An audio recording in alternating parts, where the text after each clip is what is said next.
Hello, everyone. Welcome to the webinar. I'm going to make sure all of my stuff is working, and I'm going to start recording the webinar so I can send it out as a replay. Hopefully you can hear me. It's asked me to unmute myself, but I thought I'd already done that. My dog's over here. She's scratching and shaking her head, so hopefully you don't hear any of that. If anybody has any problems hearing me, make sure to put it in the question and answer if it goes in there. I try to make it to where the chat can be open, like you guys can put things into the chat box. Sometimes it gives me a hard time, like it doesn't do that. But if like somebody could post in the chat to let me know if it's there, if not, send me a message through the question and answer box. So, all right, guys, so we are talking holidays, and this is my favorite thing in the world.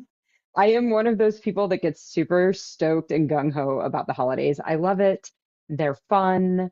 I love all parts of it. And so I'm very excited to talk about the holidays. And for me, it always does start very early. I know it's October 4th and people are like, hold the phone, pump the brakes, sister. Holidays aren't here yet. For me, I can't wait for the holidays to show up. So I am that person, and I'm sorry if it's obnoxious. However, we're going to utilize this to work for you. Anything that that's really important to you that you want to get done, you want to do it soon. That's what it really comes down to. If something is important to you to get done, my suggestion is you do it first thing. You start working on it immediately. So that's really what Delaine's gung-ho-ness about the holidays is going to be for you. You can start working on the importance of having an enjoyable holiday and not getting sicker at the end of the year. Okay. Lots of women, I do think that the reason that they are so resistant and pumping the brakes on the holiday is there's a lot of stressors that go along with it. There's the stress of making the family happy. There's the stress of all the food being around. There's the financial stress of buying presents and all of those things. That makes people resistant to the experience of the holidays.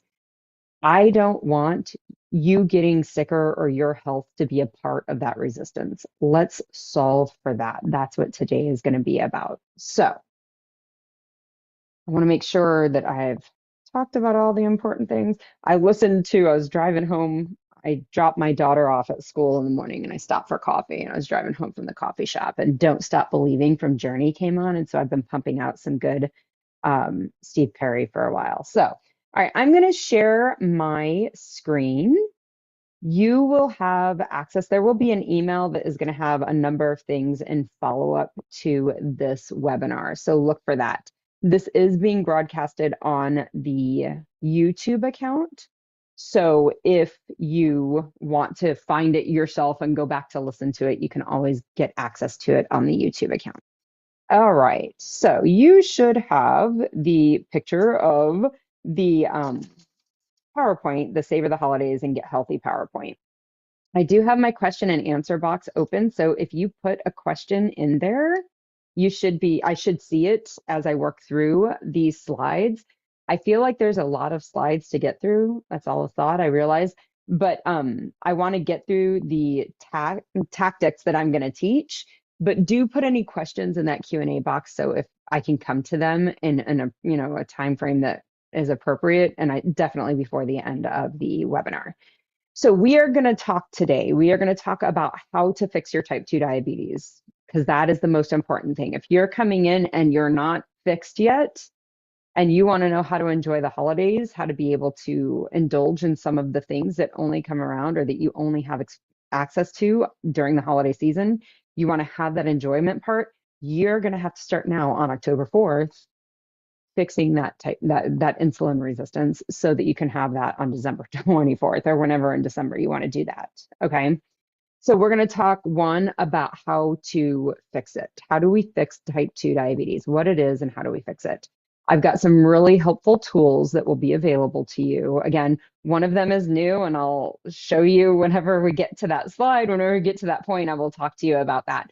But one of them is new. It's a new guide that I have that's free to anybody who wants to use it, but it's 14 days to better blood sugars, and it's golden, and I'm really proud of it, and I think it's going to be really helpful. You guys are the first people getting it, so any critiquings, any constructive criticism on it, please give it to me. Typos, all those things, we've tried to make sure they're not there, but I want to hear about them. So, we're going to talk about how to fix type 2 diabetes first, because you're going to have to get that part down. And then we're going to talk about how do you enjoy the holidays? How do you get to indulge in the holidays and what's important to you in the holidays and not get sicker come January 2nd? Okay.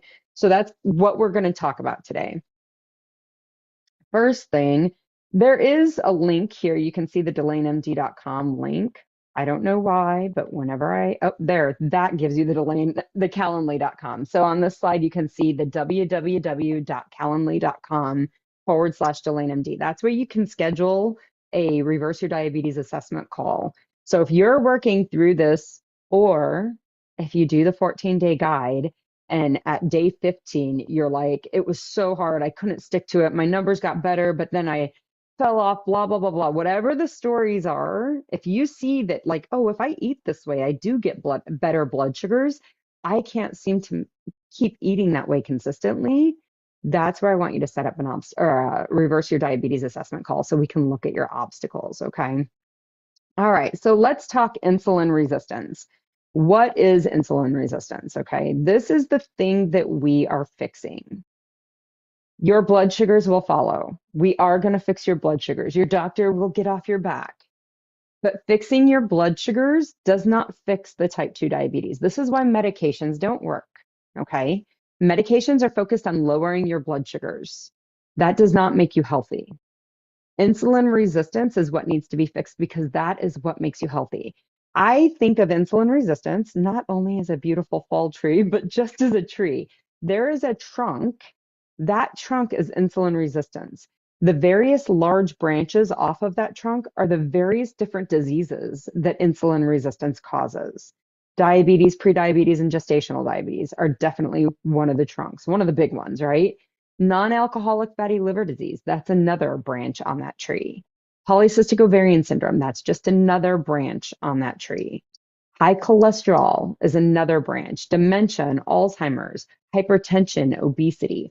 All of these different diseases are diseases they're caused by insulin resistance. I can give you as many calcium channel blockers as I can find to relax your arterial walls so that your blood pressure is lower. It does not fix the disease cause, which is insulin resistance.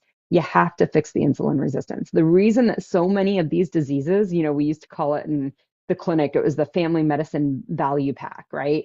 Hypertension, dyslipidemia, and diabetes. Those three ran together. Why they ran together is because they're caused by the same thing. You have to fix that. So what you're actually fixing is not your blood sugar. You're fixing your insulin resistance. And why I want you to realize that is because you're going to have to give yourself space to fix that because you're not going to have a direct measure of insulin levels in your body from a day-to-day basis. You're going to have to watch a surrogate marker, which is your blood sugar. So insulin resistance, what it is when your cells stop responding to insulin. Your cells are what is resistant to insulin, okay? When your cells get overexposed to insulin, they have tons of it floating around. I think of it like a kid getting yelled at. They plug their ears and they stop hearing the message of the insulin.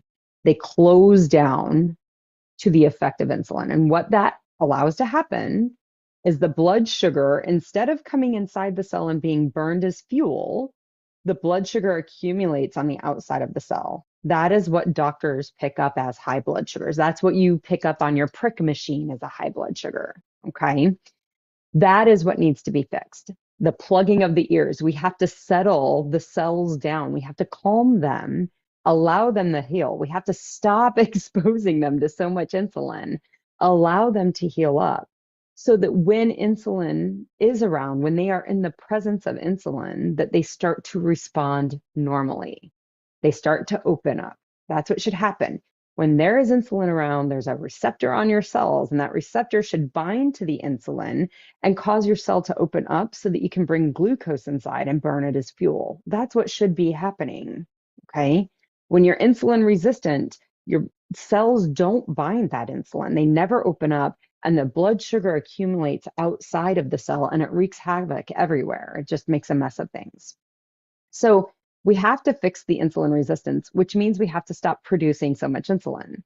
So, what causes your body to produce insulin? The food that you eat causes your body to produce insulin. It makes your pancreas, an organ in your abdomen, make insulin. Recognize that the American diet, the standard American diet, the SAD diet, is primarily composed of foods that give you a huge surge of insulin. It's composed of foods that aren't natural to the human being. They are not foods that a human being would find in nature, which makes sense then that our biology, which is driven nature, like guides our biology, maybe rules our biology. Guide is a little too soft. Like we have to live in alignment with biology. But the foods that we are eating aren't available to us biologically, right? They would not be available in a natural setting. This is what causes your body to make too much insulin. You're eating these foods that aren't naturally available to us. They don't align with the biology, the science of our body, and our body malfunctions when we eat it all the time. Okay. Chronic illnesses such as type 2 diabetes, obesity, dyslipidemia, or cholesterol issues, high blood pressure, all of these chronic diseases are normal responses. They are what we call physiologic responses. They are expected responses to eating food that doesn't align with our biology. It's kind of like breathing air is biologically what we're driven to do. We just have to do that. As human beings, we have to breathe air, right? If we decide that we're going to hold our breath or go underwater, God forbid, right, where there is no air, and we hold our breath, it doesn't match our biology and our bodies go haywire, right? Even if we're underwater, our bodies will take over and go haywire and suck water into our lungs and drown us, right? If you are not, right, like you will pass out. Your body will have this disease state of unconsciousness in order to resume the biology that's going on, okay? We have to live in alignment with biology. Insulin resistance and type 2 diabetes are evidence of us not living in alignment with that. It creates a disease. I want you to hear this really clearly because I don't think doctors are saying this. There is absolutely nothing wrong with your biology. There is absolutely nothing wrong with your body. People will think, and I'm sure you've heard me say this, diabetes runs in my family. No, diabetes doesn't run in your family. What runs in your family is the love for pizza and apple pie. That's what you get from your family. So it makes sense if they eat that way and you eat that way and you both have the same biology that you're both going to get the same diseases. Nothing's broken about you. This is totally fixable. Okay. And I want to make sure everybody hears that because I don't think medicine does a great job of telling folks this. So, how do we fix it? What do? We stop eating that way, basically. I teach a few strategies. One, cleaning up your diet. So, avoiding the processed food, the flours, the sugars. That allows your insulin level to stay low. When you eat processed foods, you have a huge surge of insulin in response to that. That huge surge of insulin is what causes the cells to be insulin resistant. So, you have to stop giving that huge surge. So, you have to stop eating those processed foods. That's number one. Two, intermittent fasting, I think, is one of the most powerful tools you can use to limit your cellular exposure, meaning limit the amount of time that your cells are exposed to insulin. If you are not eating, you're not making insulin, at least that's the part that you can control from making insulin, and your cells have time to heal from that overexposure. Nutritional ketosis is the same. You're eating in a way that you have a very low insulin response. Like there's a very low concentration of insulin produced on a ketogenic diet. Okay.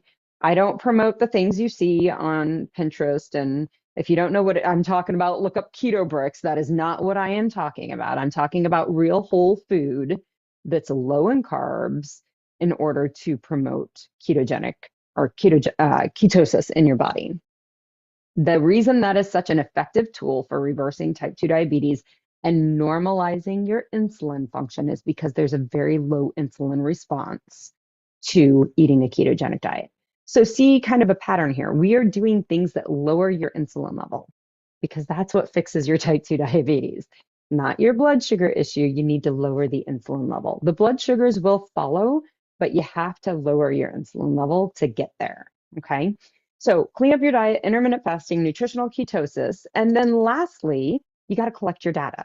You got to look at your numbers. How are you going to know if you're reversing the insulin resistance if you're not looking at your blood sugars? So how does this work? Okay, I want to explain this for a minute. I want to pause and explain this for a second. When your insulin resistance normalizes, your body, when you eat food, your cells start to function normally in the presence of insulin, which means your body keeps your blood sugar in a lower, I don't know that I'd say narrow, although certainly narrower than 50 and 250, right? Your body will keep your blood sugar in a narrower range, in a normal range, somewhere probably between 70 and 150 is going to be where your body will keep that blood sugar range. Okay. Those are not perfect numbers, but just to understand, like that's where your body's going to keep those blood sugars. Okay, when your cells are functioning normally. Now, if your cells aren't functioning normally, what happens is you eat a meal and your blood sugar goes up because your body absorbs the carbohydrates. That raises your blood sugar. Your pancreas, which is the organ that makes insulin, senses that higher blood sugar and it says, woo, we need some insulin to get that inside the cells so that we can burn it as energy. So your pancreas spits out some insulin. When your cells are insulin resistant and plugging their ears to the message of insulin, what ends up happening is your pancreas says, wait, there's still all this blood sugar around. We need to make more insulin. And your body makes more insulin. And if that doesn't cause the cells to open up, your body still makes more insulin until it overcomes a threshold that allows that blood sugar to come in. So what ends up happening is your blood sugar stays higher for a longer period of time, and your body has to make tons of insulin to bring that sugar inside the cell, to override a threshold, yell loud enough at your cells, okay? That's what has to happen. That high amount of insulin that your body has to produce to bring that sugar inside promotes insulin resistance. It keeps you in a cycle, okay? So you're gonna have to watch your blood sugars and see what happens after a meal. If you have a meal and you're like, I think this is pretty good. I'm having some chicken and some veggies, and I'm having some, sour cream and cheese on it. Maybe it's like some kind of Mexican quesadilla or a fajita dish. And you're like, and I'm just gonna have one tortilla. And you have one tortilla, and 2 hours later, your blood sugar is still 160. That means your body is still producing insulin to try to bring that down. That meal wasn't great. So what do you cut out of it? I would cut the tortilla. If you had rice with it, I would cut the rice.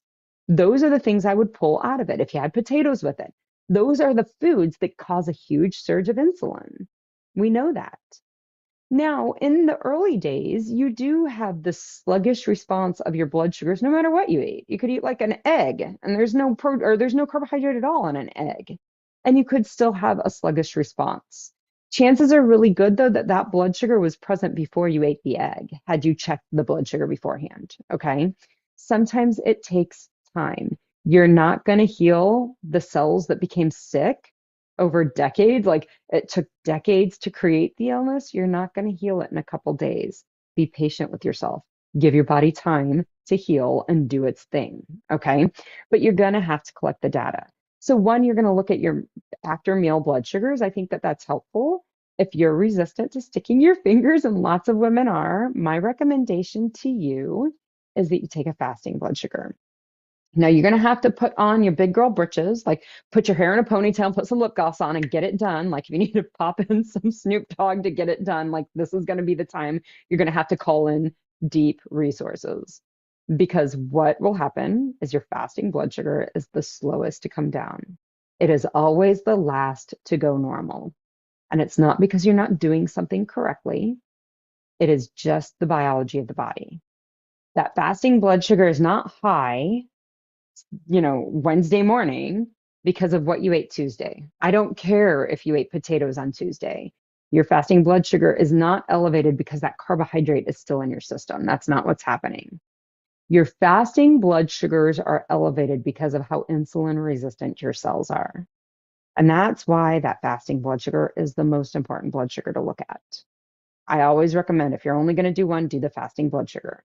It will be the slowest to get normal, but it tells you the most about how your biology is working. Okay. So check the fasting blood sugar, and it will take 10 days. You can eat good, quote unquote, for 10 days. And that's when you're going to start seeing that fasting blood sugar get better. You're not going to see it 2 days later. It's just the way the biology works. So give your body time to heal, to do the things that it needs to do, and then watch those numbers come down. Again, if you're having a meal, if you're having a super carby meal and you're seeing persistently elevated fasting blood sugars, you need to cut those carby meals out. That is definitely the issue. That is the thing that you can do to move this along faster. Okay. Did anybody get diabetic because of corn? No, probably not. But it is definitely like adding to the problem right now. Are you going to be able to add corn back into your life? Yes. Are you going to be able to add tortillas occasionally? Probably. Probably. It's just not today while you're allowing those cells to heal. Okay. That's where that data collection comes in helpful. So this is the table. The table that I use with my clients is a little different than this, but this is very similar to that table. So you can see there is a time column, there's a blood sugar column, there's a hunger column that some women watch and some women don't watch so carefully. There is a med column because the meds that you are taking can be a thing that you need to watch closely. There's the food because it is important. 10 grams of carbs in the form of a carrot and 10 grams of carbs in the form of rice or a Pop-Tart are very different carbs. So the kind of carbohydrate you're eating, the kind of food that you're eating that creates this next column, which is the carbohydrate, is important. Okay. Those are the four things that I collect: time, blood sugar, food, and carbs. And then the fifth would be meds if you're on any. Okay. Those are the four pieces of information. That's all you need to watch. And you're going to see improvement. Okay. So collecting the data again, how do you fix insulin resistance? You cut the crap, you clean up your diet, you cut the carbs, you cut the processed foods out of your diet. You can use intermittent fasting, you can use nutritional ketosis, and you collect your data. Okay. Those are the main tools that you're going to need to do that. You're going to have to check blood sugars because you're going to get the most sophisticated information that way. It's not fun. I guess I don't mind sticking myself anymore. It's not, I mean, like you get used to it, but I get that it's like not everybody's favorite thing to do. And there is a hurdle, a little hump to get over to get used to doing that. This is where you're going to get the most sophisticated information. If you wait for 3 months to go by to see what your A1C is, you're not getting clear information about what you're doing day to day and how to make changes. It will make your results very, very slow to do that.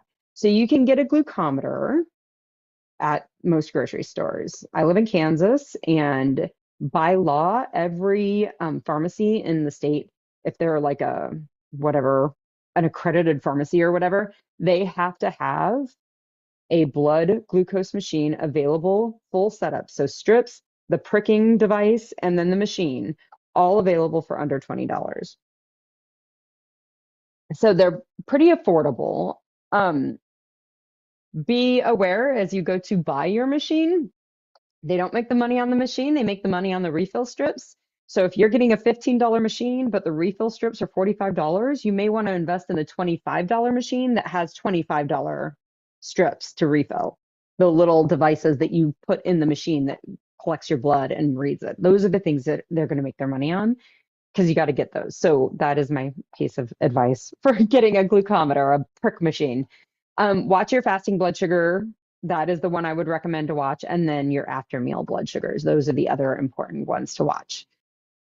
Okay, so how long do you have to do this? How long is it going to take me to fix my type 2 diabetes? That's what everybody wants to know. How long do I have to eat this way? If you are asking that, that is the mindset that leads us to yo-yoing. Okay. So, what is so bad about eating this way is always my question to clients. Like, why is it a problem that you have to eat this way? If you're having so much desire for the Pop-Tarts, the cookies, the sweets, whatever, the thing that's creating the diabetes, if you're having so much desire for that food, Anywhere you bring that desire, you're going to bring a struggle to fix your type 2 diabetes. And I will tell you right now, the desire for that food is optional. Period. End of sentence. I desire some foods. A great example of this is my desire for really good chocolate, like really good, like from the chocolate store downtown, right? My desire for that chocolate is astronomically higher than my desire for a hot tamale. The carbohydrate count in those are the same, like similar enough. They will both cause disease in the human body. The only difference between the hot tamale and the chocolate is my thought about them. Some people, crazy as they might be, prefer the hot tamale over the chocolate. Okay. Like those people are strange, but they exist, which is fine. I don't understand, but here they are, right? The only difference between those two foods, the hot tamale is the same every time it's put in a box. The only difference about the people who like it and people like me is our thoughts. The desire for the food is optional. And when we can learn to utilize that as a tool for us, that's when we can let go of the desire, get some loosening over the desire. That's a coaching issue. Okay. So, but if you are sitting there going, how long do I have to suffer like this, eating this way before I'm done and I can fix my diabetes? That is going to lead to yo-yo effect. Okay. So, what I do see though is women who are 100%, like they're not having cheat days.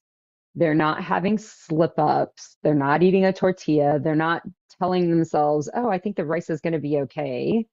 And then seeing a high blood sugar. They're like really doing, vegetables, proteins in the form of meat, um, healthy fats, those kinds of things. For women who are really doing that and doing it very consistently, 100%, after about 6 to 10 weeks, you're going to see your insulin resistance normal. Okay. So your blood sugars will go normal, like your after meal blood sugars will go normal before then, but you're not out of the woods because remember, blood sugars aren't the problem. Your insulin resistance is the problem. And the blood sugar that you can check to tell you how insulin resistant you are is that fasting blood sugar. So it's going to take 6 to 10 weeks of 100% to normalize that fasting blood sugar. Okay. So recognize that's how long it takes. Who takes 10 weeks, who takes 6 weeks, that's variable. Some women do even take longer, 12 or 15 or 16 weeks. Usually within 4 to 6 months, we can see normalization of that. Okay. Annie, great question. What is a normal blood sugar after meals? When your insulin resistance has normalized, you're not going to see blood sugars above 130 frequently, unless you've had a very like wedding cake at a wedding. But you're even eating like a single piece of bread with like an omelet or something, you're probably not going to see sugars above 130. Fruits, veggies, you're probably not going to see blood sugars above 130 2 hours after a meal. Okay. That's going to be what you can expect. Now, I've had blood sugars, even with an A1C below 5 and normal fasting insulin levels, I still have blood sugars approaching 200, depending on what's going on and what I'm eating. Specifically, I had blood sugars above 200 when I had COVID. That was in the first like hour though that I ate a high carb meal and I had had a treat. The treat was oatmeal and raisins. It wasn't anything, really egregious, but that did drive my blood sugar when I was sick with COVID up above 200. Okay. So you can still get your blood sugars up that high, but you should not ever consistently be seeing that. Consistently after a meal, you're going to see blood sugars below 130 once your insulin resistance has normalized. The goal for a fasting blood sugar is similar. Like once your insulin resistance has normalized, that's the similarity, not the 130 part. You're going to consistently see blood sugars below 100 in the morning, your fasting blood sugar. Okay. So that's kind of what you're looking for. If anybody has any specific questions about that, don't hesitate to email me or set up a reversal call if you're wondering how do I get to those numbers and what does that look like. Set up one of those reverse your diabetes assessment calls, and we can definitely dive into kind of where your goals need to be and like what the obstacles are to you getting there. Okay. Whether it takes 6 to 10 weeks or longer really depends on a number of things. How long have you been sick? How long have you had insulin resistance? Recognize the process of insulin resistance is typically present for at least 1 decade prior to the diagnosis of type 2 diabetes, sometimes longer. Okay. So recognize like you've probably been resistant for quite some time if you've already received the diabetes diagnosis. And you can bank that you've been resistant for quite some time, even if you're pre-diabetic. Okay, this didn't show up last month. This has been present for a while. So the longer you have been sick with type 2 diabetes, that tends to take longer for women to reverse it, to normalize their insulin function. And then if you have non-alcoholic fatty liver disease is another space that I've seen women really struggle to get that number normalized. Okay.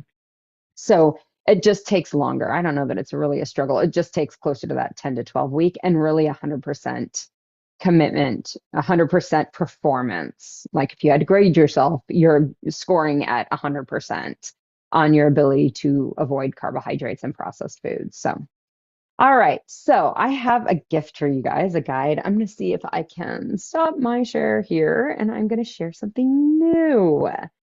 I put this together over the last week, and this is a guide, um, basically 14 days to fixing your blood sugars, to better blood sugars. So this is actually what it will look like, the front page of it. But basically, it's a workbook, it's a guide to what to eat. So there's information here. And again, if y'all read this and you find typos, please let me know. I want it to be as good as it can be for anybody who uses this. I think this is a very powerful tool. So I want it to be amazing. So if you find anything that's glitchy on it, you let me know. But this is basically a menu of 14 days of the foods you can eat. It has breakfast, lunch, and dinner. You eat these foods. This is how many carbs you're going to have. I don't know if you can even see. Oh, it's not sharing. Give me just a second, guys. That's why. Is it sharing? Maybe it is sharing. It doesn't tell me what's sharing right now. It's basically 14 days of, oh, it is sharing. It's showing you guys. I don't know if you can see my arrow, but it will tell you how many carbs are in that day. It will tell you how many carbs are in the foods that you eat at breakfast, lunch, and dinner, and it's 14 days of it. So at the end of this 14 days, if you follow this plan, you will see improvement in your blood sugars. If you don't, call me and we need to figure out what else is going on. But if you follow this plan for 14 days, you will definitely see improvement in your blood sugars. If you are medicated, guys, and I always try to make this recommendation early on, but if you are medicated, you need to be careful making these changes. You need to call your doctor and let them know that you're going to be doing some food changes and that you might need to have normal or change your blood sugar medications. And you're going to want to get a clear line of communication of how to talk to your physician or your provider about how to get them your blood sugar readings and how they're going to get you information of coming off your meds. If not, you can get very sick because chances are 47.8 carbs on day 13 is much less than you have been eating that caused the type 2 diabetes that your doctor gave you meds for. Okay. But if you do this for 14 days, hands down, I truly believe in my soul of souls, you will see improved blood sugars. And if you don't, call me and we will figure it out. You may not see normal blood sugars, like your fasting may not be below 100. But if your fasting was 130, I suspect it will be much lower, probably 110 at the end of 14 days doing this. If your after meals have been 180, I suspect your after meals are going to be closer to 125 doing it this way. This gives you a guide to produce some evidence in your brain that there is a way to fix this, that there is something you can do with your eating that will help improve your blood sugars. The other gift that I have for you all is a journal. It's a journal that I use. This is not perfected, but again, I think it is really helpful. And um, I will send this out. This is the journal that I use. This is great for like after that 14-day component. This is how I journal every single day. So there is a food section on this daily log. There is an exercise section. So what food am I eating? And I plan it ahead of time. What exercise am I doing? I usually plan that ahead of time also. What am I doing for me? Right?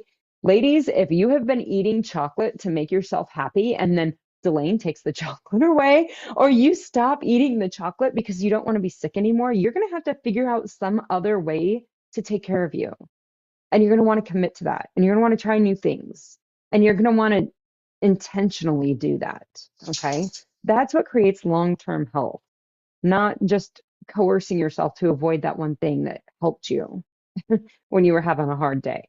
So I always, and a lot of times, like tonight, I'm going to talk to my son who's in Louisiana. That's what went on my things for me. The other thing that frequently goes on my things for me is getting myself in bed on time.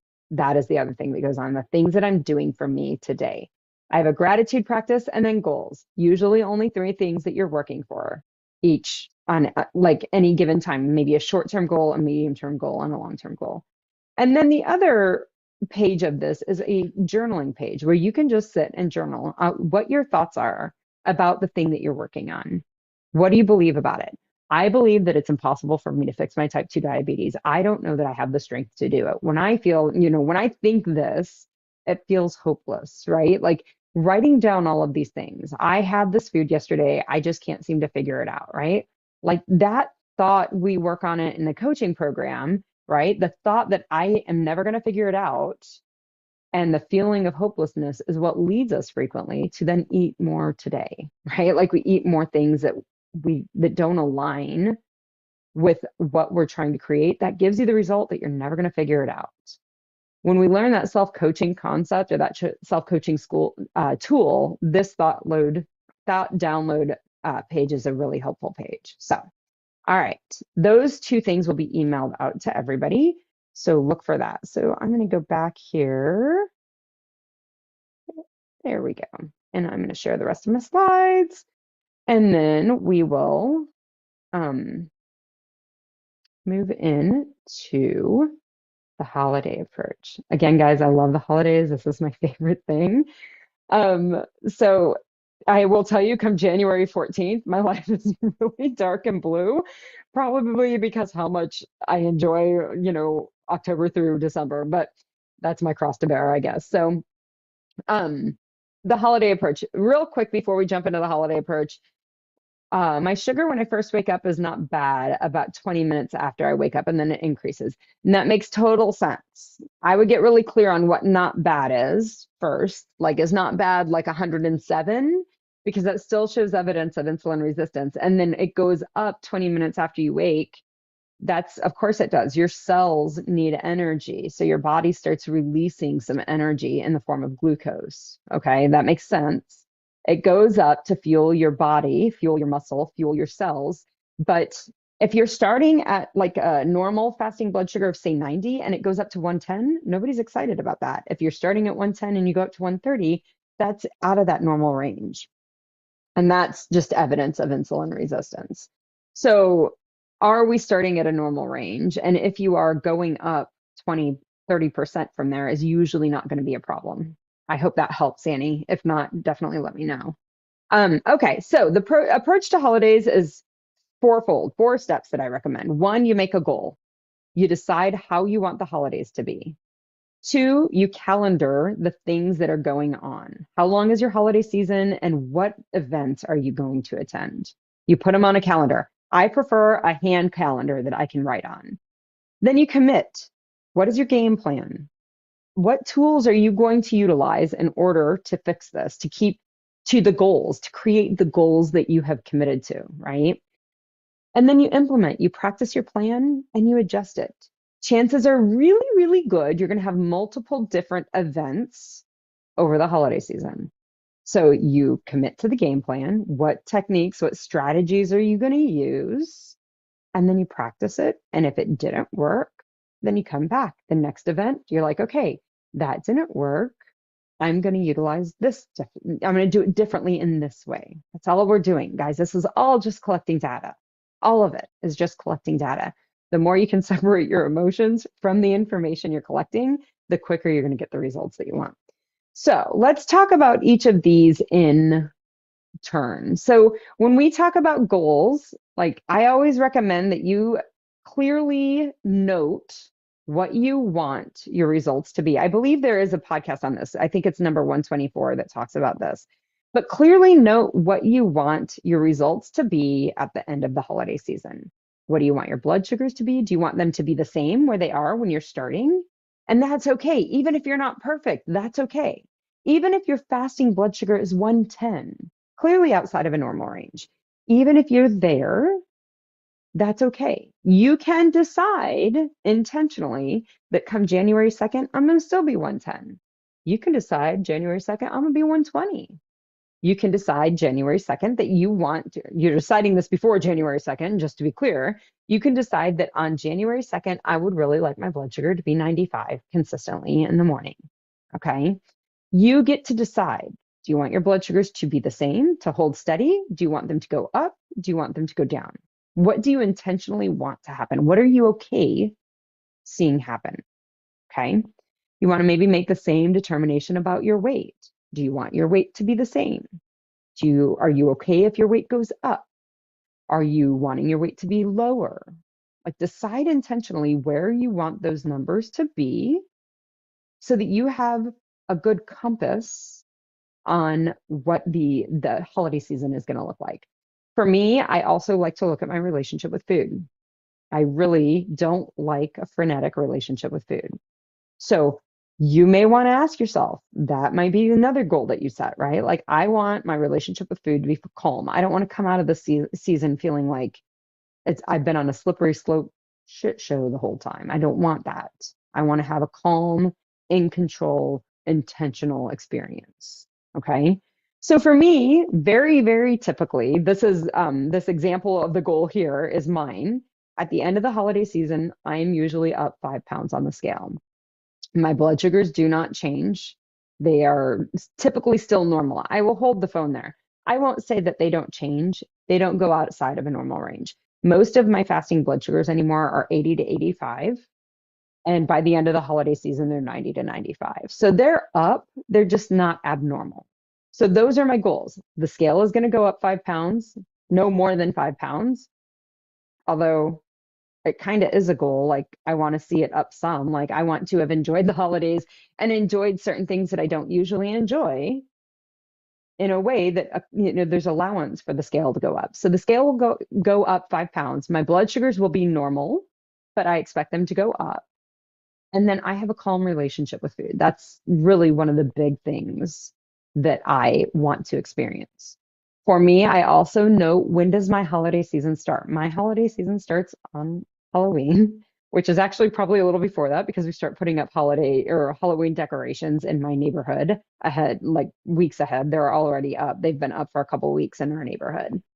So it starts with Halloween and it ends with New Year's Day. This is my goal setting part. I clearly define the holiday season for myself, and I clearly define the things that I want to see come the end of it. Scale can be up, blood sugars are going to be normal, but still probably elevated, and I'm going to still be calm around food. Those are the three things that are really important to me. You're going to have to decide what works for you. Then you take a calendar and you calendar it. Again, a physical calendar. Birthdays at my house, the holiday season is rife with birthdays. My son's birthday is the day after my birthday. So my birthday is December 16th. My son was my birthday present when I was a kid, and I had him. So he is on the 17th. So there's kind of a big celebration between the family because we all have fun. So between birthdays and Halloween and Thanksgiving and Christmas parties and Christmas Day celebrations and then New Year's Eve and New Year's Day, there are a number of holiday celebrations that happen between Halloween and January 1st. Okay. So calendar them, look at all of them. This is individual for everybody based on culture, based on family, based on commitments like business, like work commitments. How many work Christmas parties do we have to go to? calendar it, because what you'll end up finding is, especially around like our birthdays, my son and I have our birthday celebration, and invariably there is no less than two holiday parties that I either, whether it be a work holiday party or a friend's holiday party, that I want to go to on that weekend or the week of December 16th and December 17th. So I have to make some decisions for me to reach my goal, because I've got that clearly lined out. I have to make some decisions about how I'm going to experience those things. Okay. So that comes down to this calendaring. This is back to the calendaring component where you print it out, you decide which events you're going to, you put them on a calendar, you decide which ones are going to have food that you want to be at, and then you reconcile all of that with your goals. And then sometimes you have to make some hard decisions. Okay. So that then leads you to the commitment component. Like, what strategies, what tools do you have available to you that is going to allow you to get to the goal that you want? Okay. So I commit to a game plan. I look at everything that's on my calendar and then I decide what I want to do. I want to have birthday with my son. Like, like we're talking about like the Cheesecake Factory cheesecake, a piece that's as big as my head. That's the kind of stuff I'm talking about. I want to have birthday celebrations, especially when my son and I can do it together. So that's always like a no-brainer. And I will sacrifice a lot of different things. I have no turds to give about Chex Mix. So when I go to a party, I have no interest in the food that's at a party. So to skip, like at a holiday party, to skip all the treats is not a struggle for me because I just don't like them that much. It's just what it comes down to. But I love me some cheesecake from the Cheesecake Factory. So I'll get on that, right? So you've got to make some decisions. You look at the events you're going to, and then you make some hard decisions. The other thing, I totally skip Halloween treats. There was a time where I didn't do this, but as of the last 2 or 3 years, I don't sit and eat Halloween candy because I want to enjoy the time with my son and be able to enjoy our birthdays whenever we get to do that. Okay. I want to be able, that's kind of the exchange I make. Usually Thanksgiving, I enjoy all the food that I want to on Thanksgiving. Christmas dinner, same thing. I enjoy all of the things that I want to. In fact, 2 years ago, I accidentally got into bacon because I was busy enjoying all the food and wasn't paying attention.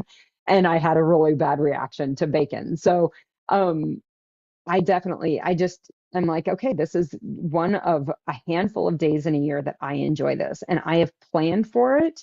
I've made accommodations for it. And I've got a great plan for how I'm going to manage it. So that's one part of the game plan. Like, what's on the schedule and what do I plan to indulge? What events am I going to be indulgent in? That's one part of the game plan. The other part of the game plan is, how are you going to utilize the tools that you have for yourself, right? For me, I utilize a lot of fasting during the holiday season. I do intermittent fasting most days. When the holiday season comes, I will definitely probably do more of that. In January, the first 2 or 3 weeks of January, I do a lot of fasting. And I see it as burning off all of that unclean fuel that's in my cells. I'm going to burn that all off and then go back to the things that I've always done, which is feeding my cells in a really clean way, because that's important to me. Okay. So for me, I use fasting. Nutritional ketosis, though, is another great tool to use during the holiday season. During the week, you're doing ketosis. Maybe on the weekend, you keep your insulin levels really, really low with ketosis. And then on the weekends, maybe you're having an occasional treat. Okay. Only eating when hungry is another great one. So if you had a really healthful meal at an office lunch party, right? You may not be hungry for a big meal at your friend's Christmas party in the evening. Okay. So you're going to have to figure out, like, which one do you want to enjoy is an important question. But if you're like, the tool of only eating when you're actually physically hungry can totally be used in the holiday season, and it's really helpful. Not overeating. So when I do indulge, I don't overeat. I don't overstuff myself. That is a powerful tool for me, at least, to keep my goals to align with behaviors that will get the goals that I have. No more than 5 pounds weight gain, blood sugars within normal range, and not feeling out of control or frenetic with food. Okay. Not overeating for me is a very powerful tool for that. So what does that look like? That looks like when we have birthdays. I don't know. I think I posted it on Facebook last year, on Instagram, but we went to Kansas City and had uh, cheesecake factory, and there were three different cheesecake pieces, and they're huge, and they were for everybody. I had like two bites of each. I didn't eat a half of a piece and all three. I didn't overindulge. I didn't overeat, and I still enjoyed every minute of it. Okay. That is a tool that works really well for me. You're going to have to see what tools are available to you. Sleeping well is another great tool, right? That allows your hormones. It means that your body is having the time when you're asleep to recover and to heal. It allows your hormones to keep normal. Exercise is a very powerful tool for normalizing your insulin resistance and your blood sugar. How can you use all of these different tools during the holiday season so that you have a game plan to meet the goals that you've set for yourself? Okay. There are some hard decisions to be made. Like I said, I skip the tasty treats on Halloween so I can enjoy the birthday time. Not everybody has a slew of birthdays over the holidays, right? Like, fine. You may not have to make that choice. For me, I do. I have to make some hard choices, and I'm willing to do it because I really want to have that time with my son. So after you set your goals and after you calendar your events and after you commit to a game plan, you implement the game plan. And then when it like needs adjustments, you just make adjustments. It's truly that simple. So say you went to the holiday party and your plan was to eat some of the tasty treats at the holiday party. And part of your plan of doing that meant that you skipped lunch. You extended your fast so that when you got to the holiday party, you'd had this extended fast, your cells were hopefully healthier. And then you got to the holiday party and you lost your shit and you ate all the food, right? Like, and they were food that was food that you weren't in love with, that you would not have wanted to eat, and that probably worsened your insulin resistance. Okay, if that happens, it's okay. It's all right. Nothing, like, we can fix this. You may want to revise the next party you go to or the next event you go to. When I go to those events super hungry, I want to eat everything. I haven't mastered the art yet, the skill yet of being in control when I'm at that party. So to help remedy that, the next party that I go to, I'm going to go out to dinner. I'm going to have a meal that's healthful.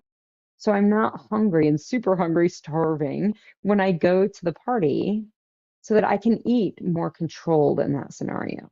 Okay, that's all it means. Nothing's gone wrong. You've just uncovered the skill you need to hone. That's all that's happened. Okay, so you set a goal, you calendar your events, you commit to a game plan, and then you implement and revise. That's the way that to get through the holiday season without being sicker at the end of it. So, ladies, the time is now. Like, if you want to leave type 2 diabetes in 2023, you still have time to do that. You can reverse this insulin resistance between now and the end of the year, and you can even do it and enjoy the holiday season. All right. So let me make sure there are no questions. We're going to do that. If you guys need to get a hold of me, you can get a hold of me at Delane at Delane MD anytime that you need to. I'm happy to answer any questions about this. There will be an email sent out with the 14-day guide to better blood sugars. There will be in that email will also be that 2-page planner. I have just a plain planner. Actually, it's not on a computer. I just transferred over. And I just use 2 pages. One side has the food that I commit to, the exercise I commit to, the things that I'm doing for me, my gratitude practice, and my goals, where I connect with those things. And the other side is just my thought journaling. Okay. I use that pattern and I've used it for years. And I think it's really, really helpful. It keeps you connected to your goals. It keeps you on a gratitude practice, which we know there's so much evidence that creates happiness in human beings. It keeps you connected to your food commitments, all of those things. So I like that, just that pattern for journaling. So that template, I guess, for journaling, that will come out also on the follow-up email for this.